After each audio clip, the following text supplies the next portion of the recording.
অনেক ডাক্তার রয়েছে, তাদের নিজের পকেটের টাকা দিয়ে তারা মেডিসিন এনে দিয়েছে, তারা হসপিটালের ব্যাকডোর দিয়ে আমাদেরকে চিকিৎসা করে দিয়েছে, আমাদেরকে ব্যান্ডেজ করে দিয়েছে, আমাদের চিকিৎসা অব্যাহত রেখেছে। তারা প্রশাসনের রক্তচক্ষু উপেক্ষা করে ওইসব ডাক্তাররা আমাদের পাশে এসে দাঁড়িয়েছে। সুতরাং তাদের প্রতি আমাদের দায়বদ্ধতা রয়েছে। আমরা যদি কোনো হসপিটালে যাই, আমরা অত্যন্ত বিনয়ের সাথে তাদের কাছে আমাদের প্রত্যাশা ব্যক্ত করব। তাদেরকে কখনোই চাপ প্রয়োগ করার ছাত্র নাগরিক আমরা বিশ্বাস করি কখনোই ডাক্তারদের সাথে দুর্ব্যবহার করতে পারে না।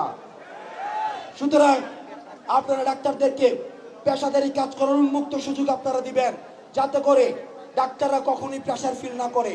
আমরা দেখেছি গতকাল আইসিএতে যে ঘটনাটি ঘটেছে, সেটির জন্য ছাত্র নাগরিক থেকে শুরু করে সমাজের সকল শ্রেণী পেশার মানুষ থেকে পক্ষ থেকে আমি ডাক্তারদের কাছে দুঃখ প্রকাশ করি।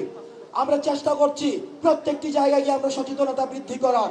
আমরা ছাত্র নাগরিক যদি সচেতন না হই, তাহলে আপনাকে মাথায় রাখতে হবে বাংলাদেশ বিনির্মাণ আর কখনোই সম্ভব নয়।